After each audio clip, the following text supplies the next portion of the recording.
Learning English with Enjoy. Letters to Guy, Part 2. Letter 6. Dongara, 4th October. There is so much to say that I started writing this letter right away. We are in Dongara now. We are staying in a nice house. It is very comfortable. We will leave tomorrow morning and begin our long trip.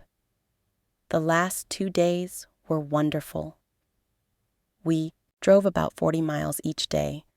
The first night, we stayed at a very good hotel. That evening, there was a banquet for your father. The farmers and settlers gave the banquet. There was also a small agriculture show. The name of the place was Hampton. On the next morning, it rained a little. The rain was heavy, but short. The air felt fresh and clean. The rain made everything smell nice. It also made the dust go away. The roads were good, and the country looked green and pretty. In the distance, we saw low blue hills. The wattle bushes had yellow flowers.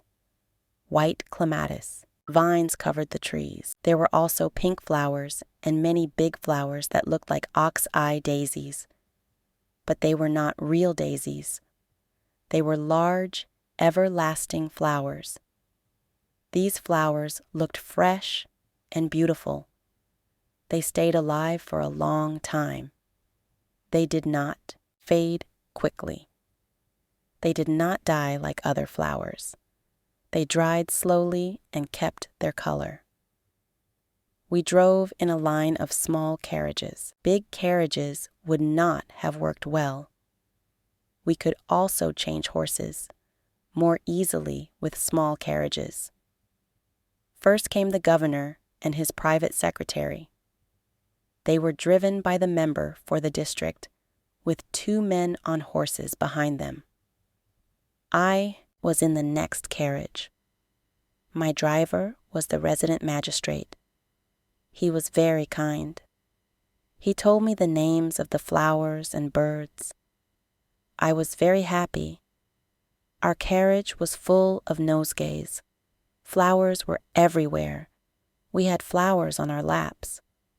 We looked like we were wearing flower aprons. The next carriages had the inspector of police, another gentleman, and the servants. We looked like an official group going on a journey. At every small village, people made arches across the road. Some people just tied trees together and put flowers and flags on them. There were kind messages on signs and banners. People smiled and waved. Everything looked bright and lovely. At one small village, the school children stood under a flower arch. They sang the national anthem. The governor stopped to listen. People cheered loudly. When I passed under the arch, something funny happened. A string was pulled. A shower of small nosegays fell into my carriage. The children laughed and clapped. I was surprised. Even the horses jumped. Later, we found flowers stuck in their harnesses.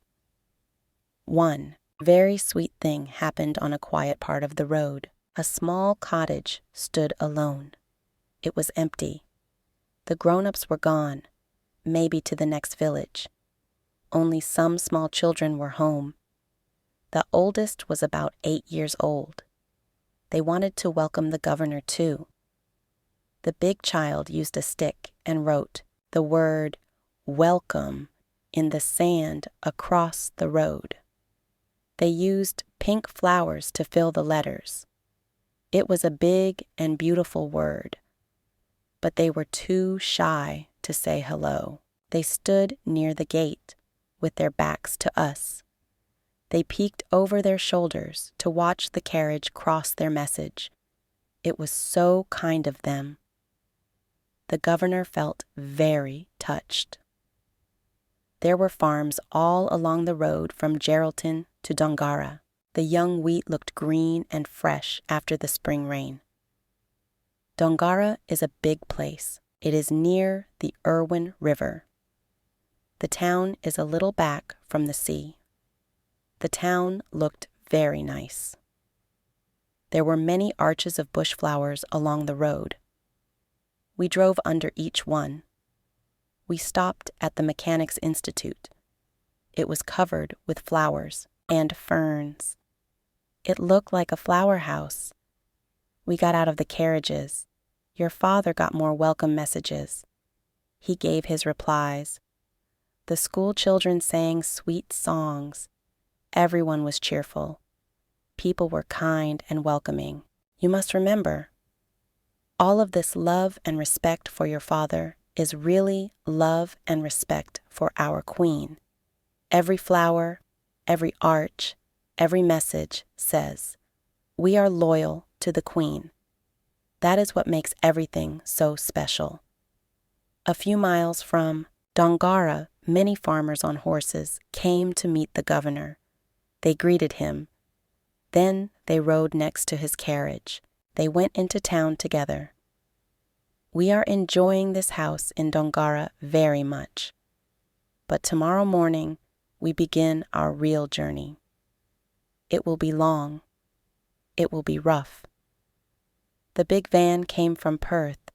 It will take us on. We are now a smaller group. Everyone is checking the van.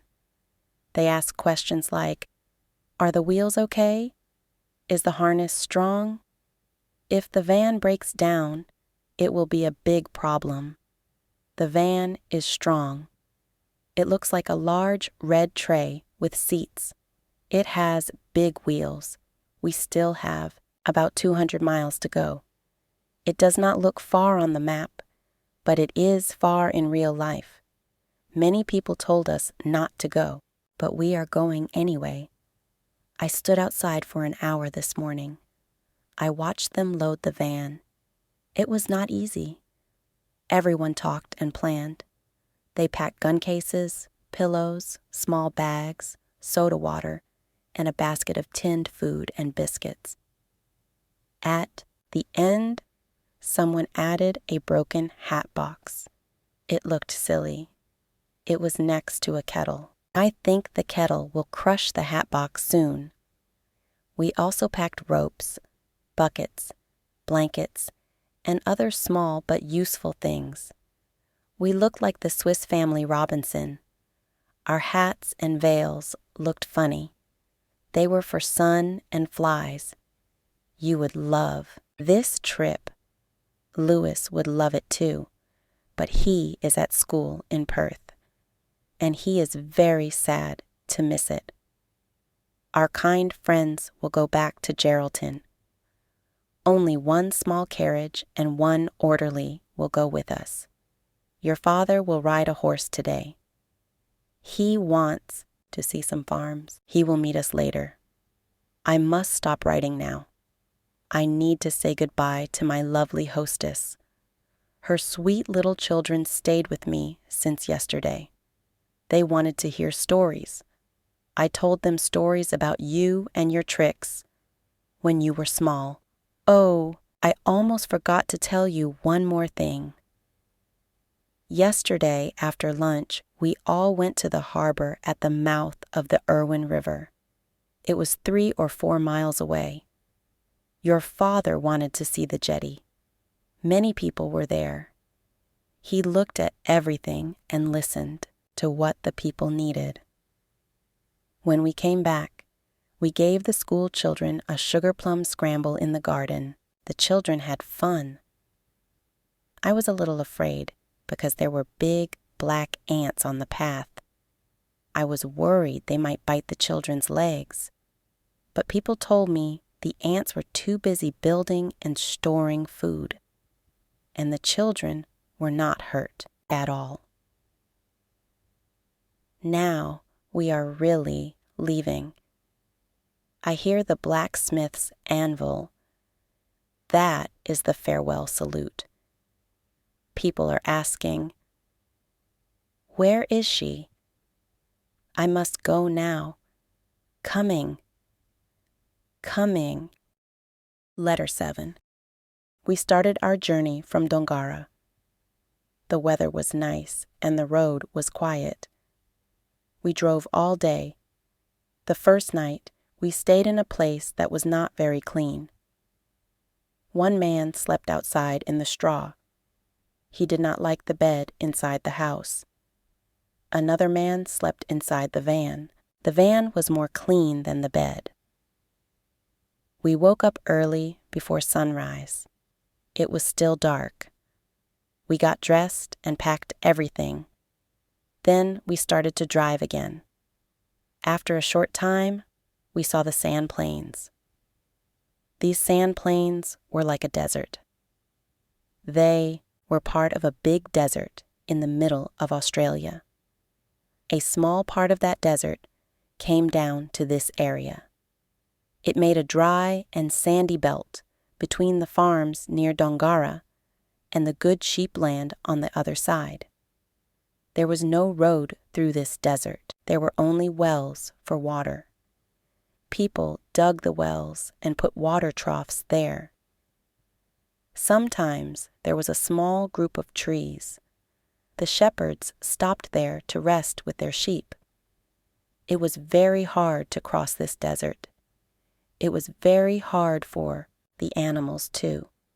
Only people who had no other choice came this way. We drove slowly. The van moved slowly through the sand. It felt like driving on frozen waves. There were no sounds. Only the van made noise. The horses walked with strong legs. They pulled the van over hills of soft sand. The road was hard, but the sky was beautiful. The sun rose over the sand. The light turned red and gold. Then something amazing happened. We saw flowers. Beautiful. Flowers. So many flowers. Red flowers. Blue flowers. Pink flowers. Flowers like stars. Flowers like smoke. The desert was full of flowers. The flowers were wild, and they grew without rain. I thought of a verse from the Bible. The desert shall bloom like a rose. Now I saw it with my own eyes. The van was full of flowers. The orderly gave me many flowers. I wanted to stop and pick more, but we had to keep going. The wildflowers only bloom for a short time. They bloom in spring. They do not need water. They grow in sand, but they are strong and beautiful. Later, we saw a small dark spot in the distance. It was Tipper's thicket. It was our lunch stop. We all felt hungry and tired. The driver said we were close. The horses walked faster. They also knew it was time to rest. We reached Tipper's thicket around noon. It was a small group of trees. The air was cool. The wind was soft. We stopped the van. We unpacked the food. We made a fire. We boiled water for tea. We ate chicken pie and jam puffs. We laughed and talked. The horses ate too. They rolled in the sand. They looked happy. The place was very pretty. There were birds. There was grass. There was water. And then we heard a story. A sad story. Tipper was a shepherd. He lived alone in this thicket. One day, he was killed by natives. They wanted his rum and blankets. No one knew he died. Later, someone found his bones and a native spear. Now, no one stays in the thicket at night. People say it is haunted. We rested for some time. Then, we left. We drove again through the flowers. The flowers were everywhere. The sand was soft. The sun was bright. The wind was light. We saw kangaroos. They jumped across the road. They looked at us. Then they ran away. They were fast and strong. We watched them until they disappeared. Later, we came to a forest. It was thick and dark. The road was rough. The wheels hit tree roots. The van bounced. We held on tight, but we were safe. Nothing broke. No one was hurt. At sunset, we saw a house. We saw a fence. We saw a wool shed. People came out to welcome us. They cheered for the governor. We were tired, but we were happy. We had supper and sat by the fire. The house was warm and clean. The next morning, we woke up early. We met some native people. They smiled. They looked happy. The women had blankets. The children had little coins in their hands. One woman had a pouch. She kept small things in it: soap, a bone, a pipe, some beads, and a piece of mirror. She was proud of it. The governor talked to them. He asked questions. He smiled. They smiled back. Now we must go. The van is ready. The horses are ready. We will travel more today. We still have many miles to go. Letter 8. Letter from Berkshire Valley, October 8th. Today we stopped for lunch at a farm. It was a nice place. The farm was also a sheep station. The sheep were not near the house. They were far away where the grass was better, but the house was close to the road and the telegraph poles. One of the daughters in the house worked the telegraph. She was smart and kind. The house had a lovely garden. There were many fruit trees. I saw orange trees, fig trees, and peach trees. There were also vines, but no fruit yet. There were many vegetables, too. They got water from a well near the house. We sat in the veranda. The sun was very hot, but the veranda was cool. We rested behind the thick green plants, but we could not rest for long. We had to leave before it got dark. The road was still bad. The houses were far from each other. We needed light to travel safely. In the afternoon, we drove through more sand. It was hard. The van moved slowly, but then the road got a little better. We saw some gravel. The trees were closer together. I saw some small farms. They looked nice. The man riding with us picked a strange and beautiful flower. It was red and round, like a ball. The flower came from a gum tree. It had a green top like a hat. I held it in my hand. Suddenly, the green top popped off. The flower opened. It grew fast. The red part came out. It was very pretty. The green top looked like soft satin inside. I wanted to keep the flower, but it died before morning. Later, we went through a forest. The track was rough. The van rolled over low bushes. The horses walked slowly. The branches hit the bottom of the van. But when we looked behind us, the bushes stood up again. It looked like we had never passed. I saw a very strange insect. It looked like a stick. It sat on a red branch. Its legs looked like green leaves. It was not easy to see. It jumped away and we lost it in the bush. That night, we stayed at another farm. After dinner, Father stayed inside to read. I went outside with 2 men. We saw some native people watching Father through the window. One of the men spoke their language. They were friendly. They smiled. They laughed. They said, "We came to see the big governor." They did not want food. They were not poor. One woman had a small bag made from a kangaroo skin. Inside the bag were many things: buttons, beads, string, and a small mirror. The children got small coins. They were very happy. The next day we saw even more flowers, but we were tired of sand. We passed a beautiful open place and stopped to rest. We saw an emu. The emu was big. It looked at us but did not run. It was wild, but it was not afraid. Later that day, we saw a big farm. It belonged to Spanish missionaries. It was called New Norcia.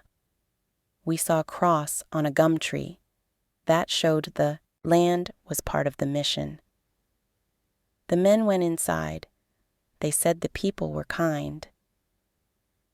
In the evening, we came to Berkshire Valley. It was a big farm. There were many fields. The road had pretty signs and flowers to welcome us. The house was clean and lovely. I drank tea and played with a cockatoo. The bird had white feathers and a red crest. It was called a yokalokol. It liked me. I liked it. That night I slept very well. I felt happy and fresh in the morning. Geraldton was now 150 miles behind us. We had crossed 70 miles of sand. The road ahead was better. And the best part? The lady gave me the cockatoo as a gift. I was so happy. I could not take it with me now, but I will send it to Perth later in a special box. Letter 9. New Norcia Mission Station, October 10th, 1883. I am writing this letter late at night.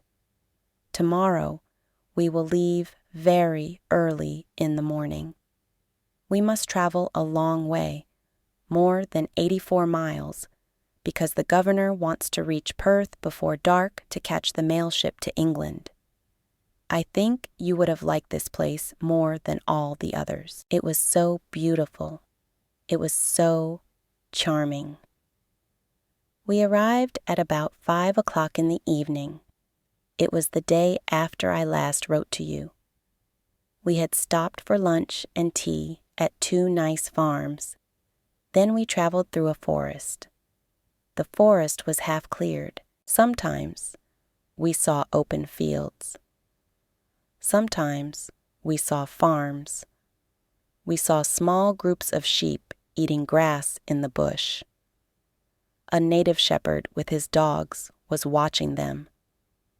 We saw small birds flying in the trees. We saw many bright-colored parrots. There were also wild turkeys. We saw them in Geraldton. We ate some in Geraldton too. But no one could shoot any this time. We also saw noes. A noe is a strange bird. It is like a chicken, but also like a pheasant. It acts like an ostrich. It lays huge eggs, twice the size of a chicken's egg. It hides the eggs in the sand. There is no nest. The parents leave the eggs. The son hatches the eggs. When the baby birds come out, they find food by themselves, but hawks probably eat many of them. Now I will tell you about New Norcia. When we entered the mission land, we saw big crosses on the tree trunks. The crosses showed the borders of the mission. We slowly went up a long hill.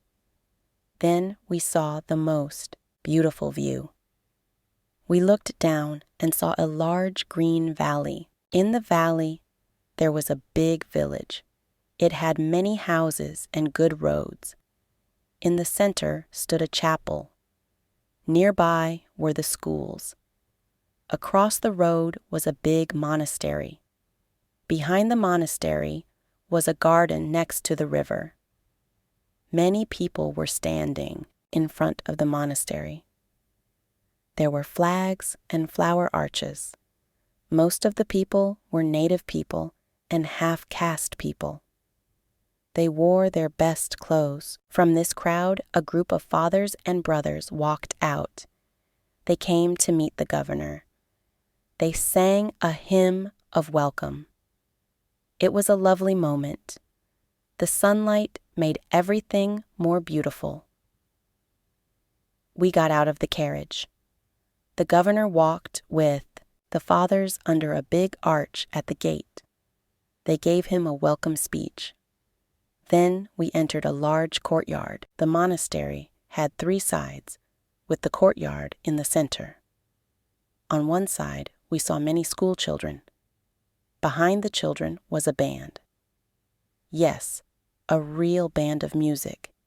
It had 18 or 20 boys. All were native boys. One played a big double bass. Some played violins. Some played cello. The boys were very nice. They were smart and well-behaved. They played very well. A lay brother taught them. He was very musical. After the band played God Save the Queen, the children sang more songs. The songs were sweet. Then the men at the mission fired their guns in the air to celebrate. They loved this kind of fun. I was not scared because we were standing on the ground, but I don't know what the horses thought. One young man was very afraid of his gun. He held it far away. He pulled the trigger and turned his head. When the gun finally fired, he dropped it and ran. Everyone laughed. That night, we had a lovely dinner. We had warm, clean beds. In the morning, the big old bell rang for church. The bell is from the time of King Charles V. It is very old. The fathers here live good and kind lives. They help the people. They have been doing this for 35 years. They changed many lives. Long ago, the native people were like wild animals. Now they are clean and kind and hard-working. The fathers were patient and good. Their work is like a miracle. We spent the day visiting the schools and houses. The houses were neat and nice. We watched a cricket match, too. The native boys played against the lay brothers. Many of the brothers were Spanish. The native boys played very well. They were fast runners. They had good aim. They loved cricket. The men also visited the fields and vineyards. They liked what they saw. The fathers were very kind. Everyone says good things about them. The food was also very good. A lay brother made sweet cakes and treats. He gave us lots of tasty things. He also gave us oranges, macaroni, and meringue to take with us. That evening, after supper, we sat outside in the courtyard. The sky was full of stars. The children sang again. Their music was lovely. After the songs, we gave them sugar plums. They were happy. They said good night to us and to each other for a long time. Do you know what Benedictines are? These fathers are Benedictines. I do not know much about them, but I know they are good men. Their work is great. Their life is kind and beautiful. Their mission is a success. Now I must sleep. We leave early in the morning. The house is quiet. I am the last one awake. But before I sleep, I want to say again, everyone was so kind to us. We all enjoyed our visit to New Norcia. Letterton, Government House, Perth, October 13th, 1883. 2 days ago, we came back to Perth from New Norcia. It was a long drive. We traveled 85 miles in 11 hours. This was the first time someone did this full drive in one day with a van. We had 3 teams of horses.